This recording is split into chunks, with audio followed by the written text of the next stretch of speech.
Baik yang terhormat Ibu Bupati, yang terhormat Ibu Dinas Kesehatan, Dinas Sosial, ada Mbak-mbak Ketua PKM dan juga Ibu Kepala Rumah Sakit, serta yang saya hormati juga Ibu dari Kapolda. Assalamualaikum warahmatullahi wabarakatuh. Waalaikumsalam warahmatullahi wabarakatuh. Selamat pagi, salam sehat dan salam sejahtera untuk kita semua. Sebelumnya terima kasih ibu-ibu yang terhormat ini sudah mau menyempatkan waktu yang luang untuk datang ya untuk rapat harian rutin kita. Seperti yang biasa kita lakukan, kita akan mendiskusikan terkait wilayah geografi yang memang sekiranya memiliki potensi tinggi mengalami bencana dan juga masalah kesehatan yang mungkin nanti akan masyarakat kita alami ataupun yang kita akan hadapi ketika ada bencana ya. Sekarang nanti kita akan sama-sama berdiskusi terkait perencanaan penanganan bencana ya, darurat itu. Dan kami dari BPBD sendiri pun sudah sadar ya, kami sudah mengetahui bahwa Sulawesi Tengah ataupun daerah Donggala ini merupakan daerah yang memiliki potensi tinggi mengalami bencana ya, karena daerah ini merupakan letak pertemuan 3 lempeng, yaitu lempeng Indonesia Australia, lempeng Eurasia dan juga lempeng Filipina ya. Kemudian dari BPBD sendiri kami telah melakukan sosialisasi kepada masyarakat terhitung dari awal Januari ya ibu-ibu semuanya. Dan rencana target dari BPBD sendiri adalah agar semua orang dewasa ataupun kepala keluarga di masing-masing keluarga ini terpapar informasi terkait bagaimana dalam menangani situasi ketika menghadapi sebuah bencana ya. Nah, kami juga dari awal Januari telah sembari bersosialisasi itu, kami telah melakukan pelatihan terhadap kader dari masing-masing daerah yang kami perkirakan menjadi titik dengan potensi tinggi mengalami bencana. Itu kami telah melakukan pelatihan kepada kader-kader tersebut ya, yang nanti kader-kader tersebut juga akan melakukan pelatihan kembali kepada masyarakat bagaimana caranya menangani ataupun menyikapi pada saat dalam masalah bencana ya, tanggap darurat. Mungkin nanti kita akan sama-sama mendengar laporan dari Ibu Bupati sendiri ya terkait titik rentan dan juga detail populasi yang ada di daerah Donggala serta fasilitas kesehatan yang ada. Mungkin kepada Ibu Bupati dipersilakan. Iya baik, terima kasih ya Ibu Ketua BPBD. Terima kasih atas kesempatannya. Izinkan saya nih ya, saya ingin melaporkan terkait Kabupaten Donggala dan masalah apa saja yang biasa terjadi di Kabupaten Donggala. Sebelumnya saya akan menjelaskan detailnya dulu. Kabupaten Donggala ini luas areanya 5.276 km persegi dengan jumlah penduduk 302.970 jiwa, di mana ada lansia sebanyak 101.880 jiwa, jumlah anak-anak 20.775 jiwa, jumlah ibu hamil ada 1.950 jiwa dan sisanya adalah remaja maupun orang dewasa ya. Di Donggala ini jumlah kecamatannya ada 16 dengan kelurahan 166 dan juga dengan jumlah RW 2.158. Dan kami juga punya fasilitas kesehatan, ada 31 puskesmas dan ada 14 rumah sakit di Donggala maupun di Palu ya. Untuk fasilitas pelayanan bencana ada dari BPBD. Selanjutnya di sini saya akan menjelaskan terkait masalah apa saja yang biasanya terjadi di Donggala dan juga di Palu ya. Menurut laporan terbaru ya terupdate, biasanya gempa bumi ini terjadinya di Kabupaten Donggala, Kota Palu, Kabupaten Parigi, Kabupaten Sigi, Poso, Toli-Toli, Kabupaten Pasangkayu. Bahkan hingga sampai ke kota-kota Gorontalo, Samarinda, Balikpapan, dan juga Makassar. Selanjutnya, gempa yang terjadi ini dikhawatirkan bisa memicu terjadinya tsunami dikarenakan seperti yang kita ketahui bahwa Kota Palu, Donggala ini berbatasan dengan pantai ya. Sehingga kalau misalkan terjadi guncangan atau gempa bumi itu bisa menyebabkan kerusakan terutama pada bangunan, pemadaman listrik dan juga bisa memicu kepanikan pada warga-warga ya. Ya baik, itu aja sih dari saya. Selanjutnya saya serahkan kembali kepada Ibu BPBD. Baik, terima kasih Ibu Bupati atas laporannya. Seperti yang kita dengar ya ibu-ibu, di sini tinggi lansia dan anak-anak, terus juga ada ibu hamil.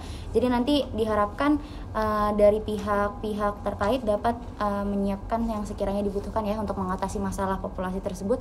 Selanjutnya kita bakal mendengar laporan terkait kesediaan tenaga kesehatan dan juga alat kesehatan dari pihak puskesmas dan juga kepala rumah sakit. Dipersilakan. Baik, terima kasih dari Ibu BPBD atas kesempatannya. Yang pertama yang terhormat kepada Ibu Bupati Donggala dan juga kepada Kepala Kepolisian Daerah dari Dinas Kesehatan, Dinas Sosial dan juga Kepala Rumah Sakit Wilayah Donggala. Sekarang saya ingin melaporkan hal-hal apa saja yang sudah kami persiapkan dari tim Puskesmas Donggala ini untuk antisipasi jika terjadi bencana alam di wilayah kami. Yang pertama itu kami memiliki 35 tenaga kerja profesional yang terdiri dari 5 dokter, 20 perawat dan juga 10 bidan. Dan kami juga memiliki sejumlah alat kesehatan untuk nantinya terjadi bencana alam, yaitu kami memiliki 30 bed, 55 emergency kit, 20 tandu dan juga 2 ambulans. Kami juga sudah melakukan pelatihan tanggap bencana kepada para tenaga medis kami jika nantinya itu terjadi bencana alam di wilayah Donggala ini. Seperti kami menyampaikan materi kesiapsiagaan bencana oleh tim BPBD dan juga kami melakukan simulasi tanggap darurat bencana agar nantinya petugas kesehatan kami ini mampu melaksanakan evakuasi terhadap pasien ketika terjadi bencana alam di wilayah kami. Saya kira segitu saja dari kami. Langsung aja tim ke Puskesmas Donggala. Saya serahkan ke tim BPBD. langsung aja Bu ke kepala RS-nya. Oke, baik, saya selaku dari Ketua Rumah Sakit Umum Daerah Kabelo yang paling dekat dengan daerah Donggala ini ingin melaporkan terkait dengan ketersediaan sarana dan prasarana yang dipersiapkan untuk bencana nanti. Jadi untuk di RSUD Kabelo ini tersedia sekitar 70 bed untuk menanggulangi korban bencana nanti. Lalu juga kami memiliki tenaga kesehatan sebanyak 40 dengan dokter sebanyak 10 baik dari dokter umum sampai dengan spesialis, lalu 10 perawat dan 10 bidan dan 10 tenaga kesehatan lainnya baik berupa farmasi, lalu laboratorium dan radiologi beserta tenaga kesehatan lainnya. Lalu juga rumah sakit kami juga memiliki fasilitas ambulan sebanyak 6 untuk membantu merujuk pasien dari puskesmas yang membutuhkan penanganan lebih lanjut di rumah sakit ini. Terus juga kita memiliki fasilitas seperti ruangan operasi dan ruangan IGD yang berfokus dengan trauma center. Kalau begitu cukup sekian laporan dari saya selaku Ketua RS, saya serahkan kepada BPBD. Baik, terima kasih ya Ibu dari Ketua Puskesmas dan juga Kepala Rumah Sakit. Dari mana tadi? RSUD Kabelo. RSUD Kabelo ya.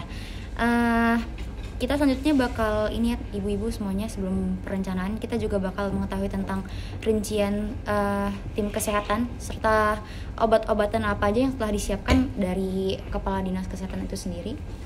Dipersilakan Ibu Nasiwah. Ya baik, terima kasih atas waktunya. Jadi dari Dinas Kesehatan ingin melaporkan nanti ada 14 rumah sakit yang siaga, 10 rumah sakit siaga di Palu, lalu ada 4 rumah sakit yang siaga di Donggala. Lalu untuk puskesmas ada 13 puskesmas dan 18 puskesmas di Donggala, dan untuk apoteknya ada 8 apotek yang sudah siaga di Palu. Dan dari Dinas Kesehatan menyiapkan tim kesehatan itu sebanyak 91 tim dengan rincian 1.793 orang, terdiri dari 387 dokter umum, 78 dokter spesialis, 79 bidan, lalu ada 446 perawat dan 16 anestesi, dokter anestesi dan 34 farmasi serta 84 tenaga medis. Dan dari tim kesehatan ini kami sudah menyiapkan untuk terapi-terapi untuk kelompok rentan ya, yang tadi ibu hamil, lansia itu serta anak-anak. Nanti akan ada operasi ortopedi, obgyn, bedah saraf, bedah umum. Lalu untuk rekan-rekan perawat akan memberikan terapi self healing jika terjadi bencana. Dan bantuan kesehatan terutama obat-obatan ya sudah dikumpulkan 5,20 ton obat-obatan, 2,81 ton PMT ibu hamil, 3 ton PMT untuk balita. Untuk Dinas Kesehatan laporannya hanya itu saja, mungkin bisa dilanjutkan untuk laporan lainnya. Terima kasih.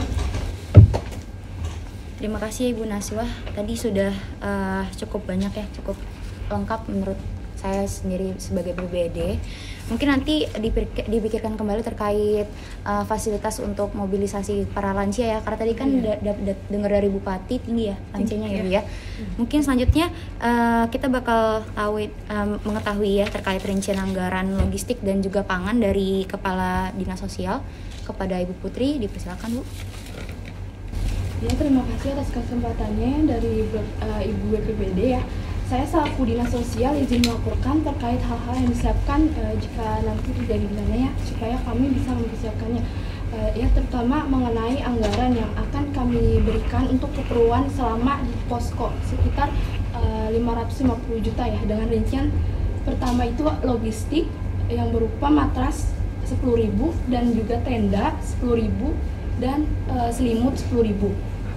Dengan total nilai bantuannya itu sekitar 250.450.000. Lalu untuk konsumsi berupa beras, mie instan, makanan kaleng, susu bubuk, teh, gula, kopi, air kemasan, dan juga kebutuhan lain kayak misal sabun, selimut, dan juga perlengkapan sholat dan juga obat-obatan. Yang totalnya itu nilai bantuannya sejumlah 300.500.000 rupiah. Ya, segitu saja dari saya kembalikan ke BPBD. Baik, terima kasih Bu atas tadi rincian anggarannya ya. Nanti kalau misalkan seandainya setelah ini ada hal-hal yang memang perlu ditambahkan, berarti kita akan melakukan perubahan terhadap rincian anggaran tersebut lagi ya Bu ya. Selanjutnya kita akan dengar dari pihak Ibu Kapolda sendiri untuk persiapan apa saja yang telah dipersiapkan ya. Ya, terima kasih atas kesempatannya Ibu sekalian. Perkenalkan, nama saya Maula dari Kapolda Kota Palu. Sekarang adalah saya akan sampaikan laporan untuk mengatasi dan menanggulangi bencana ini ya. Ya, kami berfokus pada evakuasi ibu-ibu sekalian. Soalnya karena dari laporan ibu-ibu sekalian ini masih belum ada nih gimana caranya untuk mengangkut masyarakat kalau memang terjadi gempa susulan ataupun nanti ada tsunami selanjutnya kayak gitu. Jadi kami menyiapkan beberapa truk yang dari Kapolda sendiri biar bisa membantu untuk mobilisasi kayak gitu. Dan juga kami juga memiliki ambulan ya ibu-ibu sekalian, jadi jangan ragu untuk meminta bantu aja Ibu ya. Iya, betul. Nah, kami juga akan membantu dari Dinas Sosial nih, kalau memang misalkan dari Dinas Sosial ini membutuhkan tenaga untuk membantu mengangkut, dan juga kami juga akan membantu bantuan logistik dan juga berupa makanan, selimut, baju bersih, ataupun sumbangan dari masyarakat yang ada akan kami bantu salurkan. Dan juga dari kami sendiri ya ibu-ibu sekalian, untuk Ibu Dinkes, Puskesmas dan Ibu Kepala RS, kami juga memiliki tim kesehatan gitu. Jadi kami akan mohon bantuannya untuk kerjasamanya nanti, dan juga alat kesehatan beserta obat-obatannya ya ibu-ibu nanti juga dihitung kembali apakah cukup dengan kuota yang telah saya tambahkan gitu. Lalu dari itu sebelum nanti mungkin dari Ibu Dinas Sosial tadi bilang ada disediakan tenda ya. Nah, sebelum ibu-ibu datang, mungkin kami akan mendirikan tenda darurat yang kami punya dari Kapoldanya ini sendiri, dari daerahnya kami sendiri ini. Nanti akan kami dirikan posko sementara, baru nanti kalau memang setelah keadaannya stabil dan bisa kita gunakan untuk selanjutnya, akan kami dirikan tenda yang untuk pengungsian yang akan dipakai seterusnya. Seperti itu sih dari laporan dari kami ya ibu-ibu sekalian. Ya Bu Mola, kira-kira untuk jumlah personil yang sudah siap membantu evakuasi itu ada berapa ya dari Kapolda sendiri? Iya, untuk jumlah personilnya bagian mana ini? Mau keamanan atau keamanan saja. Oke, kalau tim keamanannya ini kami itu sudah tersedia ya. Kalau dari Poldanya ini sendiri, kami di Polda ada sekitar 100 orang, tapi bisa ditambahkan dari Polresnya, dari Polda sebelah, kota sebelah, nah gitu bisa kita koordinasikan aja. Terus terutama dari pusat itu pasti akan mengirim bantuannya ibu-ibu sekalian.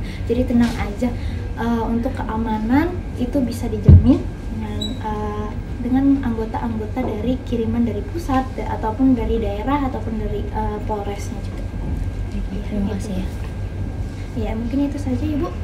Baik, terima kasih Bu Kapolda ya.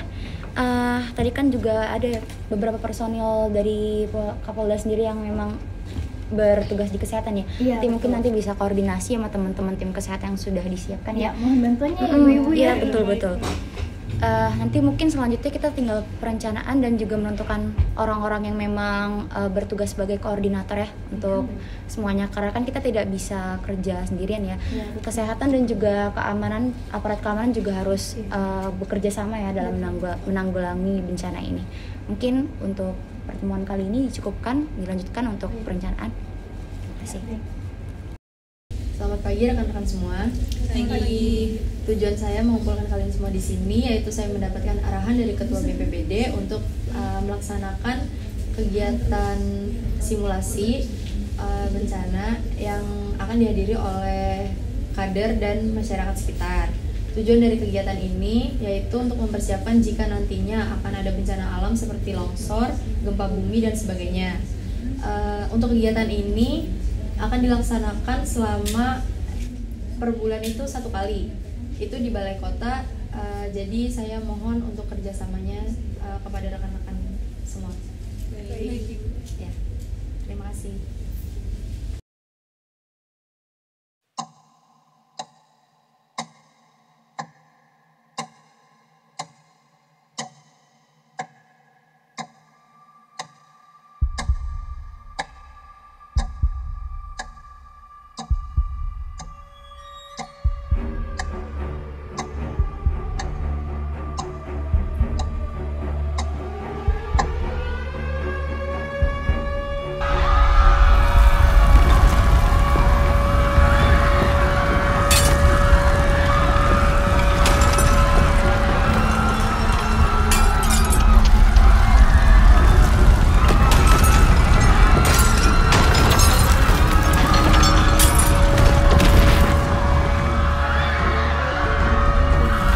Halo, selamat siang. Saya dari Kecamatan Serenja, Kabupaten Donggala dengan Ibu Bupati. Iya benar. Ada apa?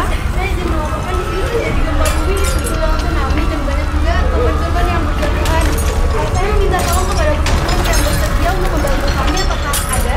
Ada. Baik, saya akan kerahkan ya secepatnya. Oke, baik. Terima kasih banyak. Iya, sama-sama.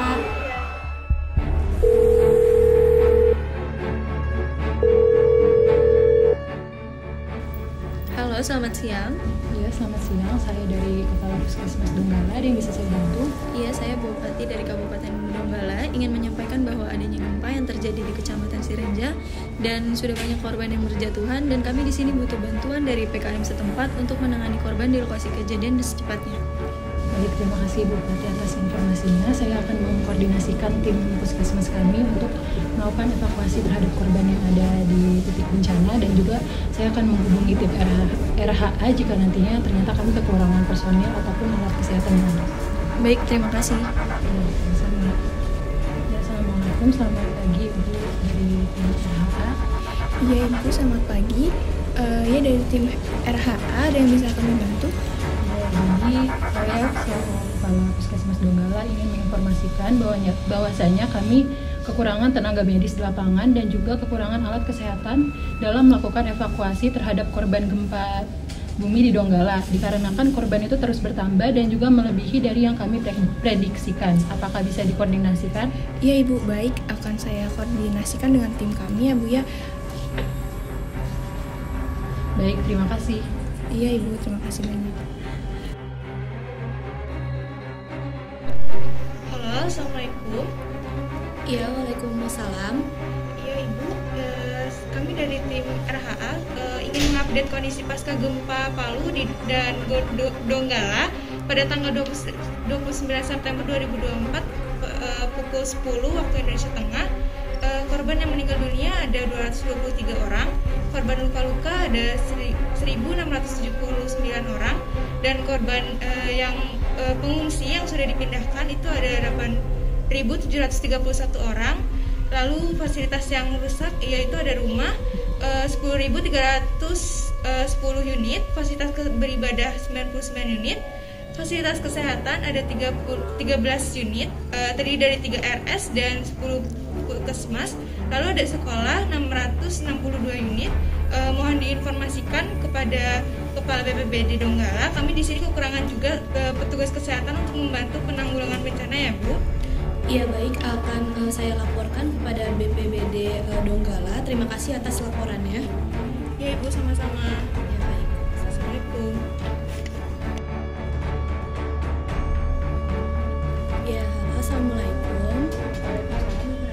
Ya, dari Dinas Kesehatan ingin melaporkan kepada BPBD bahwa pada 29 September 2024 di Palu dan Donggala pukul 10 WTA terjadi gempa bumi dengan jumlah korban meninggal dunia yaitu 223 orang, korban luka 1.679 orang, pengungsi yang sudah ada di posko pengungsian yaitu 8.731 orang, dan ada beberapa rumah rusak yaitu 10.310 unit, fasilitas beribadah yang rusak itu 99 unit, ada fasilitas kesehatan sekarang 13 unit dengan 3 rumah sakit dan 10 puskesmas, dan sekolah yang terdampak yaitu 662 unit.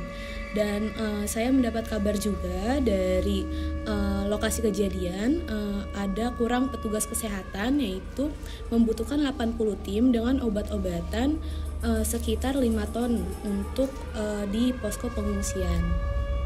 Oke, baik, terima kasih Bu Naswa.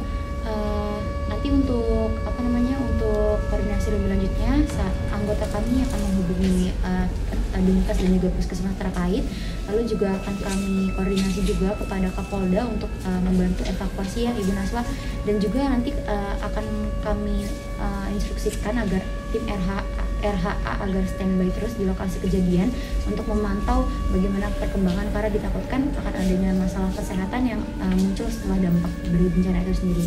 Oke, mungkin nanti untuk koordinasi akan dikoordinasikan dengan Bapak Hilmi ya Ibu Naswa ya. Ya baik, terima kasih. Itu saja laporan dari Dinas Kesehatan. Wassalamualaikum warahmatullahi wabarakatuh. Iya, waalaikumsalam Ibu Naswa, terima kasih.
Selamat siang. Hari ini adalah hari pertama proses pencarian korban dari bencana gempa bumi dan tsunami yang terjadi di Kota Palu, di mana salah satu lokasi evakuasi yang bisa kita lihat di sini ini merupakan Kelurahan Petobo, di mana ini merupakan salah satu lokasi yang paling parah terdampak gempa dan tsunami yang terjadi di Provinsi Sulawesi Tengah ini.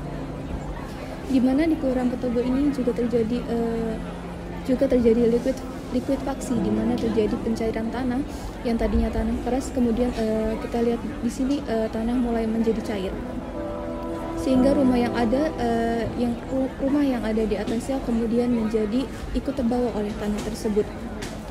Dan proses pencarian yang kita lakukan di sini sudah melibatkan tim Basarnas, TNI, dan juga beberapa relawan yang sudah disebar di berbagai titik lokasi. Lalu saat ini kita juga sudah menemukan 6 jenazah. 6 jenazah tersebut ditemukan dalam operasi pencarian korban gempa bumi oleh tim Basarnas di desa Layanan, Kecamatan Layanan, Kota Palu pada pagi hari tadi. Menurut warga, korban yang ditemukan ini sebagian besar merupakan penghuni dari rumah indekos yang ambruk terkena tsunami yang terjadi pada tadi. Lalu ke-6 jenazah tersebut langsung dievakuasi dibawa ke Rumah Sakit Angkatan Darat di Jalan Profesor Muhammad Yamin, Kota Palu. Kuat dugaan masih ada beberapa dan puluhan korban lainnya yang masih tertimpa oleh bangunan di lokasi ini. Tampak juga petugas yang kita lihat di sini masih berusaha untuk mencari beberapa korban lainnya. Dan saat ini saya sudah bersama salah satu petugas, yaitu Bu Salwa. Halo, selamat siang Bu Salwa. Selamat siang Ibu Vini. Oke, baik Ibu. Boleh saya bertanya Bu? Iya, silakan Ibu. Iya. Bu, boleh tolong jelaskan bagaimana efektivitas dari pencarian korban pada pagi hari ini? Ya, jadi kami masih berusaha untuk mencari korban karena untuk jumlah yang sekarang itu masih jumlah sementara ya Bu ya. Karena kami belum menetapkan secara pasti jumlah korbannya. Sekarang kami pada hari ini telah memaksimalkan potensi yang kami miliki. Kami mengerahkan 6 eskavator dan juga 1 bulldozer untuk mengevakuasi di 5 titik di desa Petobo ya, yang diduga masih ada beberapa korban yang masih tertimbun sih. Baik Ibu Salwa. Lalu bagaimana dengan proses yang sudah dilakukan pada hari ini? Apakah ada kendala yang terjadi dalam proses penemuan korban dalam bencana ini? Ya, tentunya kalau dikatakan kendala pasti ada ya. Pertama dari cuaca sendiri. Kemudian karena kan bisa kita lihat ya, sekarang sudah mulai turun hujannya, sudah mulai mendung, dan juga tanah di sekitaran daerah Petobo ini lunak. Jadi kami juga dalam pengoperasian alat-alat besar, alat-alat pengaruh itu harus sangat berhati-hati, terutama juga tim SAR yang kami kerahkan juga harus hati-hati sih dalam mencari korban yang belum ditemukan itu. Ya, baik, terima kasih Bu Salwa atas waktunya. Semoga proses pencarian korban pada hari ini bisa membuahkan hasil begitu ya Bu. Amin. Ya, baik. Lalu selanjutnya untuk proses pencarian korban pada hari ini akan berlangsung hingga jam 5 sore waktu Indonesia bagian tengah nanti. Lalu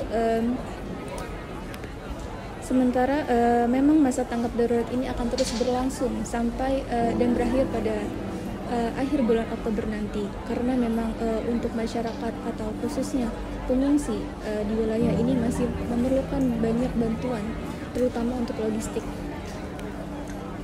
Tentunya kita berharap masyarakat di sini bisa segera pulih dan bangkit sehingga mereka bisa berangsur-angsur kembali untuk beraktivitas secara normal.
Iya, selamat pagi ibu-ibu semua ya. Perkenalin, nama saya Perawat Bintang.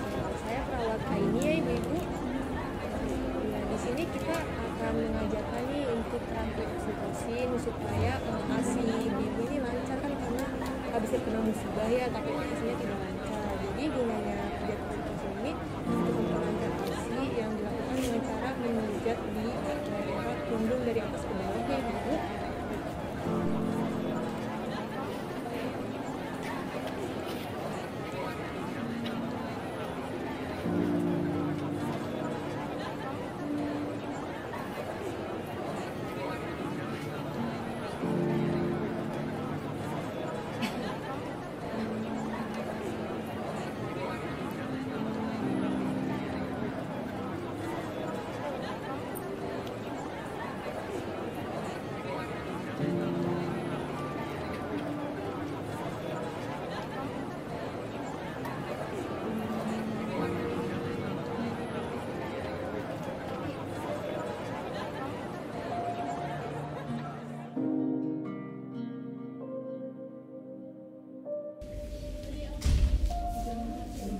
Pemirsa, hari ini adalah hari pertama pasca gempa yang menerjang kota Palu, Sigi, dan Donggala, Sulawesi Tengah. Evakuasi pengungsi para korban bencana ke posko pengungsian yang berada di Taman 1 Lemo, yang mana salah satu tempat posko pengungsian yang berada di kota Palu. Di mana sampai hari ini masih ada banyak sekali warga yang kami perkirakan mencapai ratusan warga. Bahkan lebih dari 600 warga yang menempati pengungsian ini. Berdasarkan data yang kami dapatkan, ada 35 orang yang masih dalam tahap pencarian dan 457 orang yang mengalami luka-luka akibat dari reruntuhan bangunan tempat tinggal mereka. Mari kita cari salah satu korban bencana gempa bumi ini untuk menanyai keadaan dia ketika berada di tempat kejadian. Ibu bisa sendiri, mah? Dengan siapa? Mbak siapa? Mbak Putri bisa menceritakan gimana sih keadaan gempa saat itu dan ibu sedang melakukan apa? Gempa itu kejadiannya jam 9 antara jam 9 atau jam 10 pagi. Kebetulan saya lagi di masjid, saya lagi sholat duha karena ada pengajian juga kan bareng ibu-ibu yang lain. Terus tiba-tiba tuh gempa getar gitu, saya ditarik sama teman saya lari keluar. Pas saya lihat udah pada lari-lari, udah ada yang rubuh rumahnya, sama pohon-pohon juga udah tumbang kayak gitu. Baik Ibu, lalu untuk sekarang bagaimana ya keadaan Ibu saat ini dan udah tindakan medis apa yang sudah Ibu dapatkan? Kalau saya sih alhamdulillah nggak kenapa-napa ya, karena saya larinya tuh ke tempat yang aman di lapangan gitu, jadi saya cuma memar-memar dikit. Terus untuk kemarin juga banyak kok tim medis yang datang langsung nolongin kita, jadi banyak yang datang. Terus saya juga nggak apa-apa. Untuk keadaan di pengungsian saat ini, apa saja yang masih belum tersampaikan bantuannya kira-kira? Kayaknya kalau untuk yang kita butuhin saat ini tuh yang pertama pasti makanan, karena kan banyak bayi, banyak lansia dan ibu hamil juga, jadi kita butuh banget namanya makanan sama minuman. Terus kita juga butuh sumber air untuk mandi, terus untuk buang air juga, dan juga kita butuh pakaian karena banyak pakaian kita kan yang udah ketimbun rumah ya, termasuk saya juga nggak pernah ganti dari kemarin. Dari kemarin saya masih pakai ini. Baik Ibu, terima kasih atas ketersediaan waktunya. Saya dan para masyarakat Indonesia selalu mendoakan semoga tidak ada lagi gempa susulan ya Bu. Dan untuk korban yang terdampak segera mendapatkan bantuan medis dan bantuan hidup untuk sehari-harinya ya. Terima kasih, sekian liputan dari kami, saya balikan ke studio. Baik. Bencana gempa tektonik yang berskala 7,7 skala Richter yang melanda Palu dan sekitarnya pada Jumat 28 September 2018 pada pukul 10 waktu Indonesia Tengah menjadi duka mendalam bagi masyarakat yang terdampak. Sebagai wujud tanggap bencana, Dinas Kesehatan Provinsi Sulawesi Tengah yang secara sigap mengirimkan bantuan kesehatan lengkap untuk membantu masyarakat yang terdampak dari bencana tersebut. Di samping saya sudah ada Ibu Dr. Naswa Fauzia Azahra, SKMKes, salah satu di Dinas Kesehatan yang sedang memantau langsung lokasi posko pengungsian ya Bu ya. Iya. Baik Ibu, selamat pagi Ibu. Iya, selamat pagi. Ibu, saya izin meminta waktu Ibu sebentar ya untuk menanyakan seputar bantuan kesehatan dari Dinas Kesehatan Provinsi Sulawesi ini, dan apakah ada bantuan khusus untuk para masyarakat rentan? Baik, seperti itu Bu. Iya, jadi untuk bantuan yang datang dari Dinas Kesehatan itu masih setengahnya, baik dari tenaga kesehatan ataupun obat-obatan. Kan kita merencanakan ada 10 rumah sakit ya yang siaga, tapi ternyata yang bisa menerima rujukan dari posko pengungsian ini hanya 8 karena 2 rumah sakit lainnya itu terkena gempa juga. Lalu untuk tim yang sudah diturunkan itu ada 65 tim dengan jumlah total orang itu 1.308 orang. Itu sudah ada dokter umum 257, lalu spesialis 47, perawat 246, lalu tenaga kesehatan lainnya seperti bidan, terus TLM, radiolog dan segalanya itu 65 orang. Dan untuk obat-obatan sudah ada itu yang diturunkan 5,2 ton, lalu untuk 1,8 PMT ibu hamil, lalu 1,8-nya lagi PMT balita. Dan kan tadi ada kelompok rentan ya seperti lansia, terus ibu hamil dan anak-anak. Itu kami sudah menyiapkan tim, jadi nanti ada rekan-rekan dari perawat yang akan memberikan terapi self healing. Lalu untuk dari rekan tim medis ada operasi untuk obgyn, ortopedi dan bedah umum. Itu saja yang baru dilakukan di Dinas Kesehatan ini. Baik, sudah cukup persiapannya sudah cukup bagus ya Bu ya. Lalu bagaimana untuk klasifikasi dari calon relawan yang ingin menjadi relawan kesehatan? Iya, kan kami di sini juga kurang orang ya. Untuk relawan kesehatan kami ambil dari luar daerah, itu bisa warga setempat yang penting memiliki latar belakang pendidikan kesehatan seperti dari PMI atau dari kampus-kampus kesehatan dengan jurusan kesehatan. Itu mahasiswa biasanya datang ke sini dengan catatan sudah diimunisasi terlebih dahulu tetanus sama difteri. Lalu untuk tenaga kesehatan bantuan atau relawan kesehatan itu akan datang 2 hari kemudian bersama obat-obatan yang kurang di sini. Baik. Semoga apa yang sudah dipersiapkan lancar sampai nanti ya Bu ya. Iya, baik. Semoga para warga yang terkena dampak juga mendapat pertolongan secepatnya ya. Sekian liputan dari saya kembalikan ke studio. Baik, selamat pagi Ibu Putri. Iya, izin minta waktunya ya Bu. Saya Siva dari RKI TV ingin menanyakan bantuan sosial apa saja sih yang sudah terlaksana untuk para korban bencana gempa bumi di Kota Palu dan Donggala ini. Dari kami sendiri sudah menyerahkan beberapa bantuan sosialnya kepada para terdampak bencana gempa bumi, dan dari bantuan logistiknya berupa selimut dan juga pakaian layak pakai dan juga beberapa selimut juga ya. Dan dari Dinas Sosial pun juga menyelenggarakan dapur umum yang sudah berjalan juga, dan dapur umum sendiri pun baru ada alat sebagian alat, dan juga untuk bahan-bahan dapurnya juga masih terbatas ya, masih dalam proses seperti itu. Baik, apakah bantuan tersebut sudah terrealisasi merata untuk para korban bencana gempa ini? Karena menurut tanggapan dari beberapa pengungsi, di posko pengungsian mereka masih banyak mengeluhkan tentang bantuan sosial ini, Bu. Bagaimana tanggapan Ibu? Ya, untuk bantuan-bantuan logistiknya itu masih belum merata semua ya Mbak ya, karena terbatasnya hambatan mengenai jarak dan juga transportasi untuk pendistribusiannya.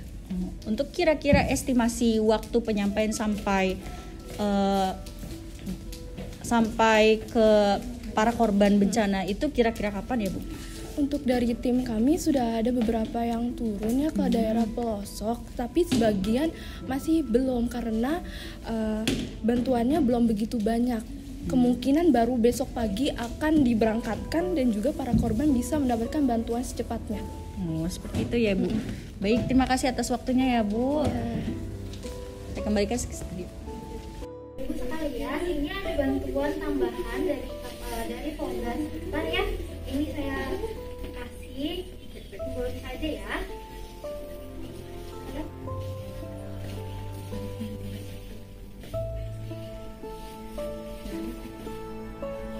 Nah ini nanti tolong distribusikan ya.